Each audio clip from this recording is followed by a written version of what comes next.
E agora a gente vai falar sobre memória e comunicação cognitiva nesse quadro, Pergunta ao Especialista. A gente vai ouvir o médico e neurocirurgião Arquimedes Cavalcante Cardoso. Ele vai falar um pouco para a gente sobre a construção da memória e também sobre problemas que acarretam, no caso Alzheimer e outras complicações, que são naturais do ser humano, como ele vai falar. Nos tempos de hoje, devido ao excesso de informação, nunca se falou tanto em comunicação cognitiva e construção de memória. Será que as pessoas estão mais esquecidas? O que está acontecendo? A gente convidou hoje o professor e doutor nessa área, que é o Arquimedes Cardoso, para falar um pouco sobre tudo isso, sobre essa movimentação que acontece hoje em torno da construção de memória. Quer dizer o quê? Que as pessoas andam esquecidas ou que hoje é mais difícil construir memória, Arquimedes? Então, na verdade, o que se tem é o excesso de informações. Hoje a vida da gente é muito corrida, é muito cheia de informações através das várias mídias que se tem, do jornal, da TV, desses aparelhos de tablet, o WhatsApp. Então você tem uma gama muito grande de informações e o cérebro não tem essa capacidade de reter todas essas informações. Então o que acontece é que você não foca a atenção. Se você não foca a atenção, que é a fase inicial para você construir a memória. Então se você não foca a atenção num determinado fato, você não vai conseguir formar a memória. Se você não vai conseguir formar a memória, você não vai arquivar essa informação, você não vai ter como recuperá-la depois. E o resultado disso é o esquecimento.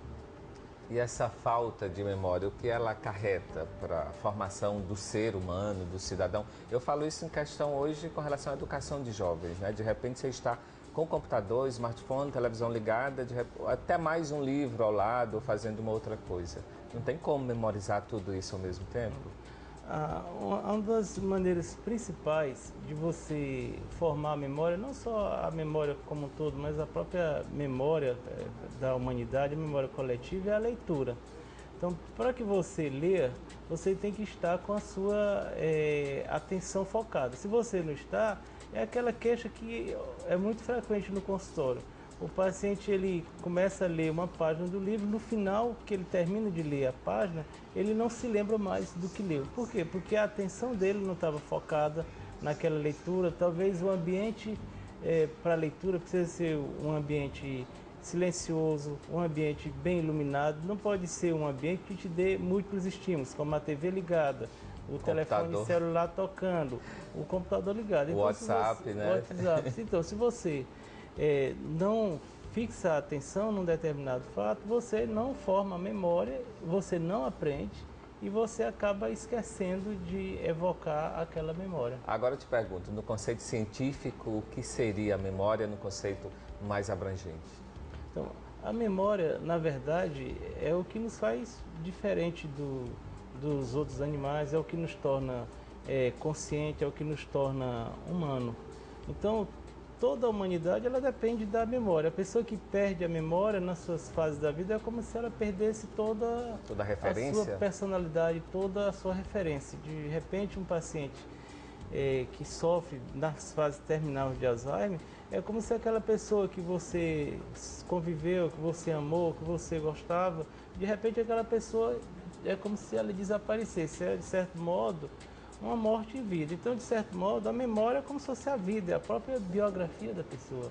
A gente teve uma personagem interessante no filme do Oscar, que é justamente, ela é uma professora de comunicação cognitiva e descobre Alzheimer mais cedo. Como ela é uma pessoa instruída, isso quer dizer o quê? Que hoje as pessoas inteligentes descobrem a doença mais cedo?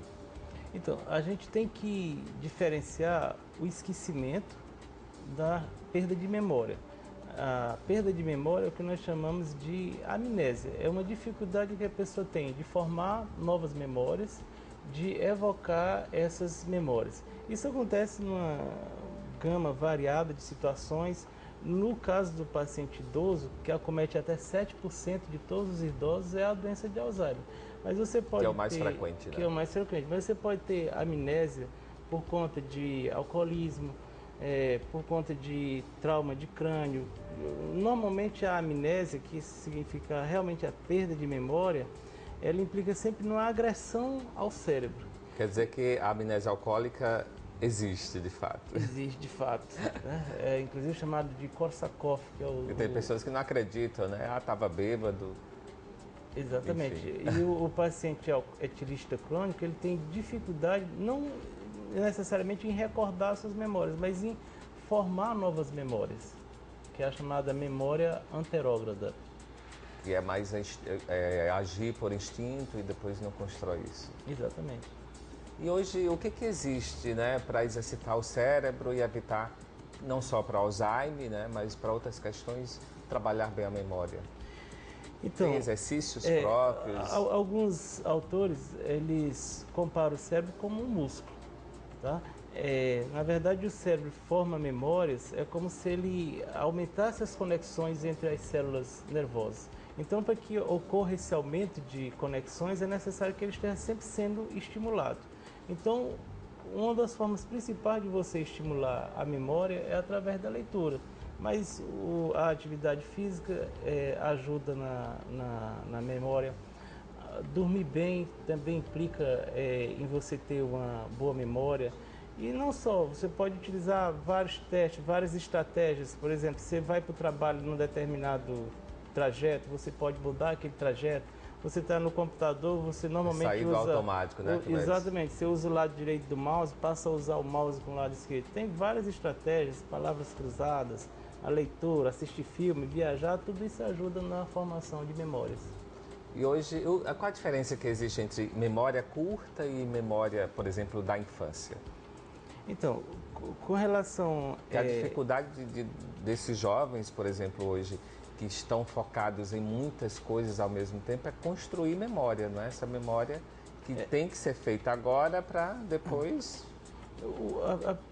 A queixa do jovem de esquecimento no consultório, a maioria, eles não têm problema de memória, eles têm problema de atenção. Concentração. De concentração. Como eles não focam, eles não vão realmente construir a memória. A memória, para que você construa uma memória, é necessário que você foque a atenção. Por exemplo, a pessoa que vai dormir e guarda um objeto, se ele, naquele momento em que ele vai guardar aquele objeto, ele não estiver concentrado, vendo onde ele guardou, quando ele acorda de manhã, ele geralmente vai esquecer onde deixou aquele objeto. Isso acontece com a criança, com o jovem, acontece com o adulto também. E existem outras formas de relembrar o passado para reativar essas memórias?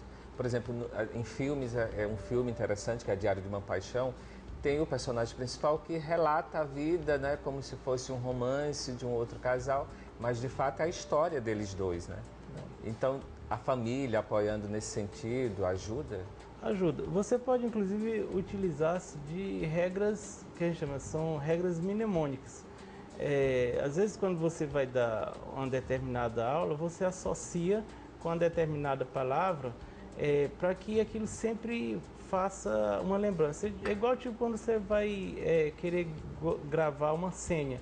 Você tenta associar aquela senha com dados que você conhece de pessoas para que você não acabe esquecendo aquela senha. Então você pode fazer sempre essas regras mnemônicas para tentar relembrar com mais facilidade. E existe memórias de elefante mesmo? Ou seja, pessoas que têm mais facilidade em guardar essas informações? A memória, de certo modo, ela é um dom. Nem todo mundo vai ter uma boa memória, vai ter uma memória de elefante, como diria. Então, de certo modo, é um dom. Mas é possível você estar exercitando, você está sempre procurando, digamos assim, ter uma melhor memória. Isso é possível, sim. Ok, Arquimedes, obrigado, viu? Por sinal, a gente está aqui tomando um café nesse espaço novo, ajudando Teresina a identificar novas rotas gastronômicas, de sabor, né, de culinária. E eu queria que você falasse sobre o uso do cafezinho. De fato, ele ajuda na memória? Com certeza. O café, entre outros elementos, ele tem a cafeína, né, que é realmente um estimulante. De certo modo, ele mantém o cérebro em alerta. Então, eu, por exemplo, que gosto muito de tomar café, eu tomo café durante o dia. A partir de 5 horas da tarde eu já evito tomar porque vai interferir no sono. Então, o sono já é também uma condição ideal para que você tenha uma boa memória. Uma boa qualidade de sono vai implicar numa boa memória. E cafeína em excesso pode atrapalhar esse sono, né? Então tem que saber até a dosagem correta. Até a dosagem correta. Arquimedes, existe a infância, que é onde, de fato, são construídas boa parte da memória do ser humano, mas também tem os traumas de infância, que sobressaem-se numa vida toda, e as memórias seletivas. Eu queria que você falasse sobre isso. Então, a memória seletiva é porque tem uma relação muito importante entre memória e emoção. Normalmente as memórias que elas são construídas com as emoções positivas, elas têm uma tendência a ficarem guardadas mais tempo na memória, na chamada memória de longo prazo. Então daí a pessoa ter, geralmente essas melhores recordações, geralmente as recordações da infância. Que vem acompanhada de sons, de músicas, de tudo, De né? tudo. E geralmente quando essa infância ocorre um trauma na infância, normalmente esses fatos podem ser esvanecidos, eles podem ser, de certo modo, esquecidos. E geralmente pode vir associado com um sofrimento emocional muito grande a evocação dessas memórias. Mas tem como trabalhar para esquecer algo também? Aí tem a ajuda de técnicas de Já entra terapia, psicoterapia. Psicoterapia, para que a pessoa passe, então, passe a conviver melhor com essas lembranças, passe a ter um sofrimento menor quando ocorrem essas recordações. Então, ser uma pessoa sociável também, não é? É importante para a construção de tudo isso, do personagem e da personalidade. Quanto mais estímulo o cérebro recebe, maior vai ser a formação de memórias. Quanto mais estímulos, melhor a capacidade de você arquivar, de você depois recordar essas informações. É por isso que a leitura é importante no entendimento do ser humano, não é? Que você se depara com tantos personagens complexos, tantas histórias. A leitura talvez seja a principal forma de você formar a memória, de você adquirir memórias, porque adquire vivências, você vê as experiências, você faz associações com fatos que você já viu, com personagens que você já conheceu, que já viu em filme. Então, a leitura é parte fundamental na formação de memórias. Ok, obrigado. Uhum.